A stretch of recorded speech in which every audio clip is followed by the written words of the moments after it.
Hello everyone, welcome back to Shibla's kitchen. അപ്പോൾ ഇന്ന് നമ്മൾ ചെയ്യാൻ പോകുന്നത് ഒരു അടിപൊളി ജ്യൂസാണ്. അപ്പോൾ നോമ്പ് കാലമൊക്കെ അല്ലേ വരുന്നത്, അപ്പോൾ ഇഫ്താറിനൊക്കെ തയ്യാറാക്കി എടുക്കാൻ പറ്റുന്ന നല്ലൊരു മിൽക്ക് ഷേക്കാണിത്. എളുപ്പത്തിൽ തയ്യാറാക്കി എടുക്കാൻ പറ്റും കേട്ടോ.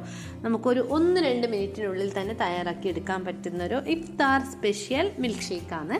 അപ്പോൾ ഇതെങ്ങനെയാണ് തയ്യാറാക്കുന്നതെന്ന് നോക്കാം. അപ്പോൾ വീഡിയോ ഇഷ്ടമാവുകയാണെങ്കിൽ തീർച്ചയായിട്ടും ലൈക്ക് ചെയ്യണം, അതുപോലെ തന്നെ ഷെയർ ചെയ്യണം, അതുപോലെ ചാനൽ സബ്സ്ക്രൈബ് ചെയ്യാതെയാണ് വീഡിയോ കാണുന്നുണ്ടെങ്കിൽ ഒന്ന് സബ്സ്ക്രൈബ് ചെയ്യണേ. അപ്പൊ നമുക്ക് വേഗം തന്നെ വീഡിയോയിലോട്ട് പോവാം. അപ്പോൾ ഞാൻ ഈ മിൽക്ക് ഷേക്ക് തയ്യാറാക്കാനായിട്ട് ഇവിടെ എടുത്തിട്ടുള്ളത് നേന്ത്രപ്പഴമാണ്. നന്നായിട്ട് പഴുത്തിട്ടുള്ളൊരു നേന്ത്രപ്പഴം എടുത്തിട്ടുണ്ട്. നേന്ത്രപ്പഴം തന്നെ വേണം നിർബന്ധമില്ല കേട്ടോ. റോബസ്റ്റ പഴമോ അല്ലാന്നുണ്ടെങ്കിൽ പാളയംകുടം വേണ്ട, കദളിപ്പഴമോ മറ്റോ എടുക്കാം. പാളയംകുടം പഴം ചേർത്ത് കൊടുക്കുകയാണെങ്കിൽ അത്ര നല്ല ടേസ്റ്റ് ഉണ്ടാവില്ല. അപ്പം ഞാൻ ഈ ഒരു നേന്ത്രപ്പഴം ഇതിലോട്ട് കട്ട് ചെയ്ത് ചേർത്ത് കൊടുക്കുന്നുണ്ട്.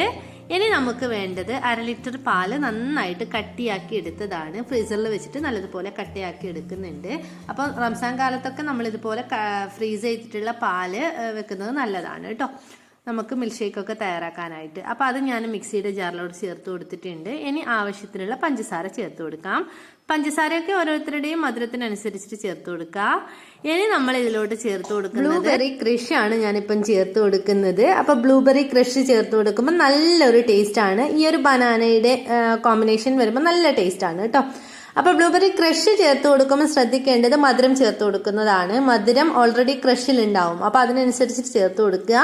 ഫ്രഷ് ആയിട്ടുള്ള ബ്ലൂബെറി കിട്ടുകയാണെങ്കിൽ അതാണ് ഏറ്റവും നല്ലത്. ഇവിടെ ഇപ്പൊ ഫ്രഷ് ആയിട്ടുള്ള ബ്ലൂബെറി കിട്ടില്ലല്ലോ, അപ്പൊ അതുകൊണ്ട് ഞാൻ ക്രഷ് ചേർത്ത് കൊടുത്തിട്ടുണ്ട്. ഒരു 1/4 കപ്പ് അളവിൽ ക്രഷ് ചേർത്ത് കൊടുത്തിട്ട് നല്ലതുപോലെ ഇതൊന്ന് ബ്ലെൻഡ് ചെയ്തെടുക്കാം. ഇപ്പൊ ദേ കണ്ടിട്ട് നല്ലതുപോലെ ബ്ലെൻഡ് ചെയ്ത് എടുത്തിട്ടുണ്ട്. അപ്പൊ നല്ല തിക്കായിട്ടുള്ള മിൽക്ക് ഷേക്ക് റെഡി ആയിട്ടുണ്ട്. അപ്പൊ നിങ്ങൾക്ക് തിക്കായിട്ട് തന്നെ വേണമെന്നുണ്ടെങ്കിൽ ഇതുപോലെ തന്നെ സെർവ് ചെയ്യാം. അല്ലാണ്ട് കുറച്ച് ലൂസായിട്ടൊക്കെ വേണമെന്നുണ്ടെങ്കിൽ കുറച്ചും കൂടി വെള്ളമൊക്കെ ചേർത്ത് കൊടുത്തിട്ട്, അല്ലാന്നുണ്ടെങ്കിൽ വെള്ളം ലിക്വിഡ് ആയിട്ടുള്ള പാലുണ്ടല്ലോ, ആ പാലോ മറ്റോ ചേർത്ത് കൊടുത്തിട്ട് കുറച്ച് ലൂസാക്കി എടുക്കാം കേട്ടോ. ഞാനിപ്പോൾ ഇതുപോലെ തന്നെ അങ്ങ് സെർവ് ചെയ്യാണ്. അപ്പോൾ ഇതിന് ഒന്ന് ഗാർണിഷ് ചെയ്യാൻ വേണ്ടിയിട്ട് ഞാൻ ബ്ലൂബെറിയുടെ ക്രഷ് ജസ്റ്റ് ഒന്ന് മുകളിലോട്ട് ഒഴിച്ചു കൊടുക്കുന്നുണ്ട്. അപ്പോൾ ഈ ഒരു റംസാനൊക്കെ എല്ലാവരും ഇത് ട്രൈ ചെയ്ത് നോക്കണം. എളുപ്പത്തിൽ നമുക്ക് തയ്യാറാക്കാൻ പറ്റുന്ന ഒരു മിൽക്ക് ഷേക്കാണ്. അപ്പോൾ ബാങ്ക് കൊടുക്കാനാവുമ്പോൾ റെഡിയാക്കിയാൽ മതി. നല്ല ടേസ്റ്റിൽ നമുക്ക് നോമ്പ് തുറക്ക് യൂസ് ചെയ്യാൻ പറ്റും.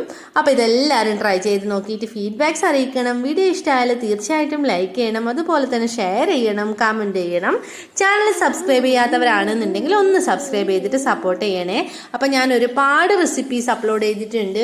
ഇഫ്താർ സ്നാക്സും അതുപോലെ തന്നെ ഇഫ്താർ ഡ്രിങ്ക്സും അതുപോലെ തന്നെ നമ്മുടെ കേക്കിൻ്റെ റെസിപ്പീസൊക്കെ ഒരുപാട് അപ്ലോഡ് ചെയ്തിട്ടുണ്ട്. അപ്പോൾ അതൊക്കെ കാണാത്തവരുണ്ടെങ്കിൽ കാണുക കേട്ടോ. അപ്പൊ വീണ്ടും നല്ലൊരു വീഡിയോ ആയിട്ട് വരാം. അതുവരേക്കും എല്ലാവരും സുഖമായിട്ടിരിക്കുക. Take care, bye bye, thank U.